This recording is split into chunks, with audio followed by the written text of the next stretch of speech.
Shujinkydink put out his most recent podcast, and I wanted to address some of the takes that he had about the story and support of Mortal Kombat.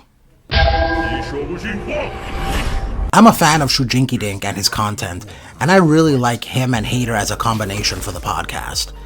If you haven't checked them out yet, I suggest doing so. The link for the podcast is going to be in the description. After the leaks, and now the new and shiny Marvel Rivals is out, I haven't been on MK as much. And I definitely feel that. Yeah. I definitely feel that. Yep. And I've been in Steam a lot more because of Rivals or whatever, and you want to know what's in my popular column for my uninstalled games?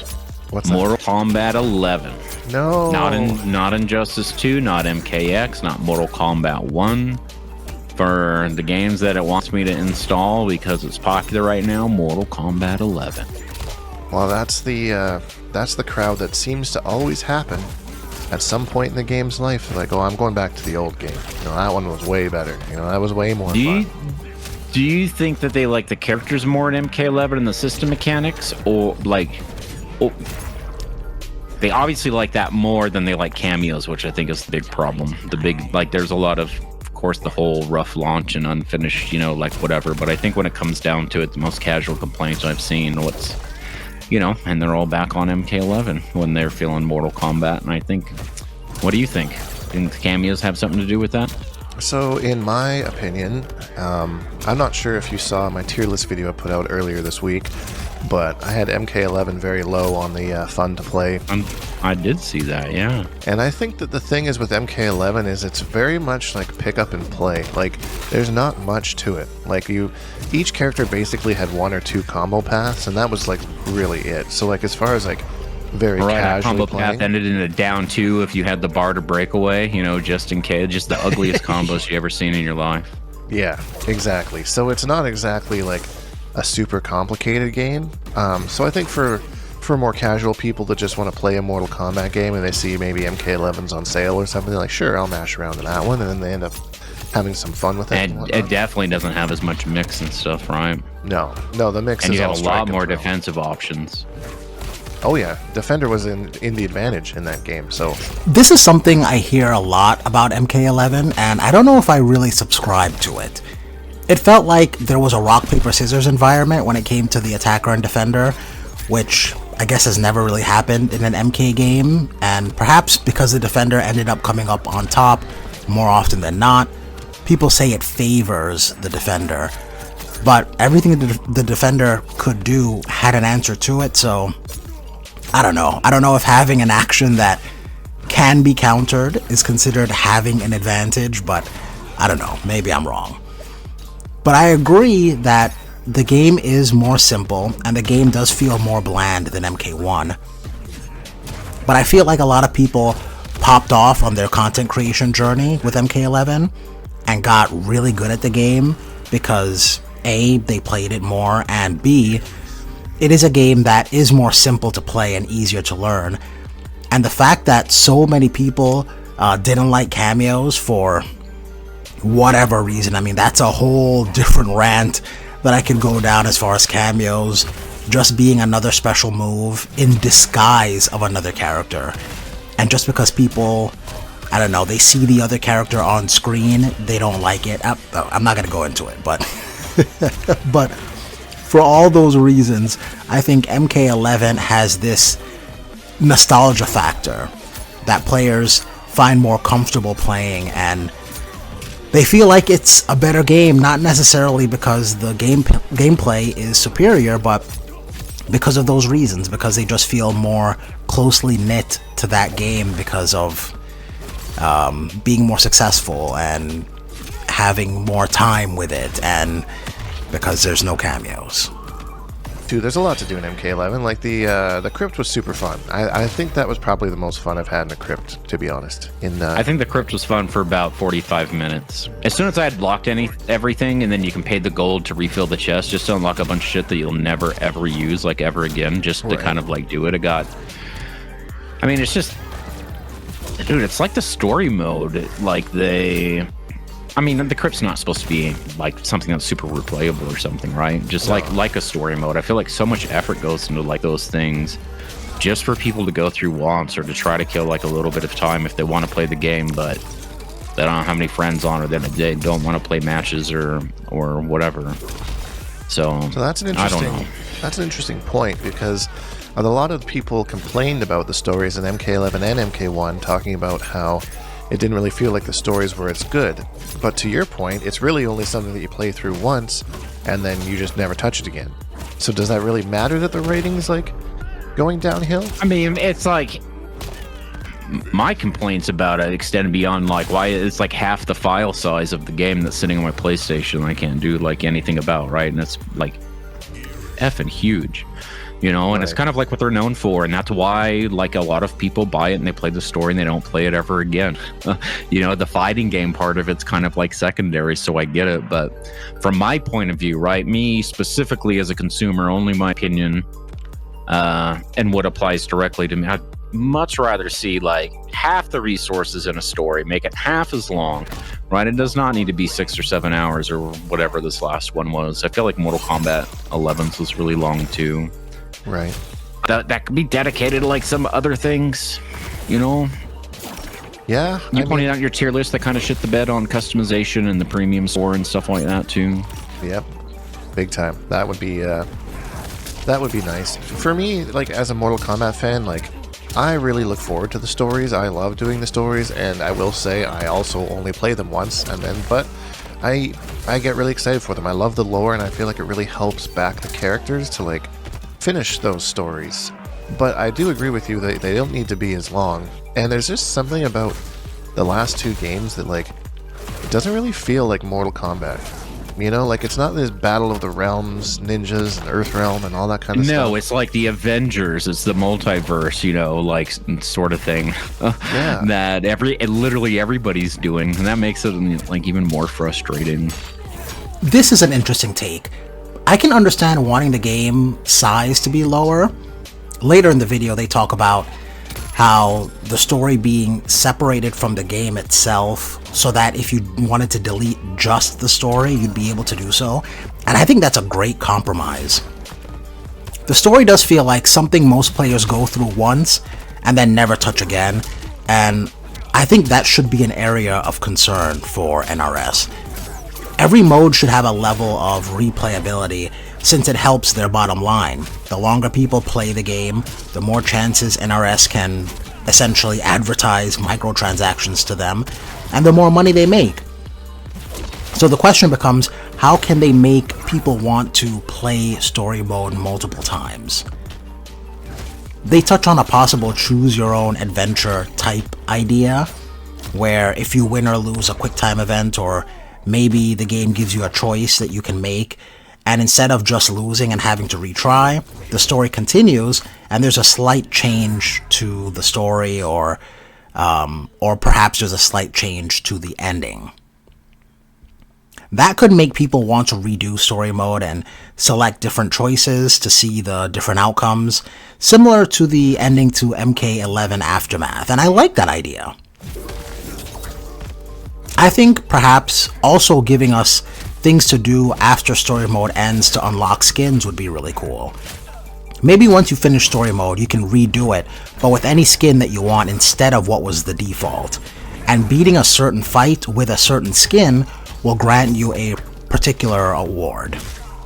It could promote players picking up skins, as well as giving them an additional benefit for owning that skin. For example, maybe there's a fight with Scorpion against Johnny Cage, but if you've already beaten the story mode, you can redo the fight with the classic 95 movie Scorpion skin. And if you win that fight using that skin, you unlock something. I don't know, another skin, or I don't know, just some award. But the idea of something like that could lead to more experimentation and more skins bought, as well as more playtime for the game. Also, this whole MK feels like Marvel argument, this whole thing is just so tiring. Even if it is true, even if Mortal Kombat is copying Marvel, Mortal Kombat, it's a franchise that was made by copying other more successful stories. From Enter the Dragon, to Big Trouble in Little China, to Terminator, to The Tale of Zetsuichi, I believe it's called, the blind swordsman. Mortal Kombat has always taken inspiration from other stories, but now when they do it, it's an issue, all of a sudden. And the fact is, the concept of the multiverse stories, that is not the issue on why people don't like the story. It's deeper and more nuanced than that. Because Deadpool and Wolverine just showed that multiverse stories can and still do well financially and critically. Just chalking it up to, we don't want multiverse stories in our MK, won't change things, because if they take out the multiverse and then the next story still leaves you with that same feeling, you'll see that the multiverse was just a symptom of the problem and not the cause. It'd be nice if they had the story as an add-on.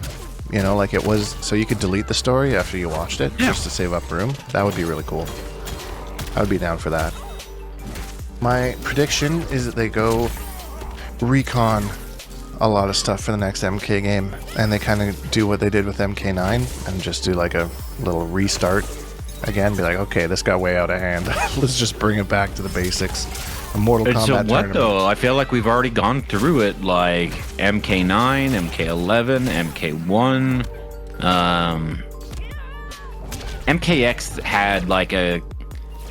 I think the main point of the MKX story was to introduce more Outworld stuff and the kind of like the new characters, Kotal and Deborah and Ferritor and Aaron Black and all that. I thought that was so cool, right? He's like the old Clint Eastwood that's, 100 or whatever years old, but because of the way that time moves different in Outworld, he's still around, right? But he's really like the classical gunslinger. I thought that was super sick, but it was like the combat kids and stuff too, trying to usher in a new generation instead of just not putting Scorpion in the game like in MK3 or trying to kill Liu Kang in Deadly Alliance just to bring him back as a zombie later because it didn't quite give them what they were expecting, I don't think. I feel like MKX was like a really good story, and they really set things up. I think they just kind of got maybe a little bit turned off by people's reaction to the combat kids, and they didn't hit as big as they thought they were going to. I mean, Cassie was super popular. People loved Cassie. Right. But I don't think the other ones really hit that hard. But I don't know. I would personally like to see them go back and just kind of pretend that this whole multiverse thing didn't happen, and go back and tell the story of the very first Mortal Kombat tournament with like the Great Kung Lao and Goro and Shang and all that kind of stuff. But without all that timeline, time travel, like whatever stuff, how do we get in that game the characters that the franchise is known for? Like where? That would how be does the tricky Sub-Zero part. and Scorpion and Raiden and all of them exist? Raiden would make sense because he's like a god, right? I don't know if actually he was around during the events of Mortal Kombat 1.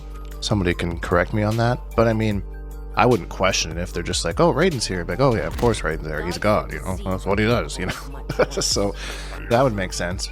It would be tough for your for your Sonya and Johnny's of the world to kind of make those kind of be in there. So I mean, you could always add them in later, I guess, as like DLC, but I don't feel that would be very popular.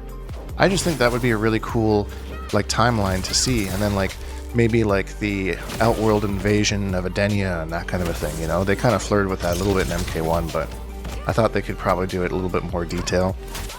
I've spoken to many people that want to see this happen, and haters' question is always what I ask them. Would you rather tell the story of the Great Kung Lao but not have characters like Liu Kang or Raiden, whoever isn't the god at the time? Johnny Cage, Sonya, Bihan, Kuai Liang, Hanzo Hisashi, Kano, and any of the other favorites that don't have a long lifespan. Would you rather have that story and not have those characters? Because most likely you can't have a story that makes sense with both. And I guarantee you that leaving out those characters would make fans flip. It really comes down to which one you think is most important. Having those characters in the game, or telling a story that we already kind of know the outcome to. I mean, the Great Kung Lao wins, but then he loses to Goro in a future tournament. Do we really have to witness that event happen? Or can we just have some things be history and some of those details be left to interpretation? Anyway, those are my opinions on those takes. Let me know what you think about those opinions in the comments. I genuinely want to know, especially your takes on why you think MK11 is getting so much more play recently. Should more or less resources be devoted to the story mode, and what they should do with the story mode, as well as would you like to see a story featuring the Great Kung Lao at the expense of some of the other characters? Let me know your thoughts, and if you want to watch or listen to the entire Shujinkydink podcast, it's about an hour long. Again, the link is going to be in the description. Check them out. I listen to them every week. They put out a show every Sunday, and it's always really dope to listen to. So check them out and let me know what you think. If you made it this far in the video, you can acknowledge me by hitting the like button. This is a small act for you, but this allows for videos like this to get more attention, and it is very much appreciated. You can hit confirm that into the subscribe button and join the dozens of ShinFit subscribers. I post regularly, and I do a lot of live streams as well as community posts, so to make sure that you catch everything as it comes out, go ahead and hit that sub button. If you're into gaming content, there's a video on screen now that I'm sure you're gonna love, but more importantly than everything else, don't get beat up out there.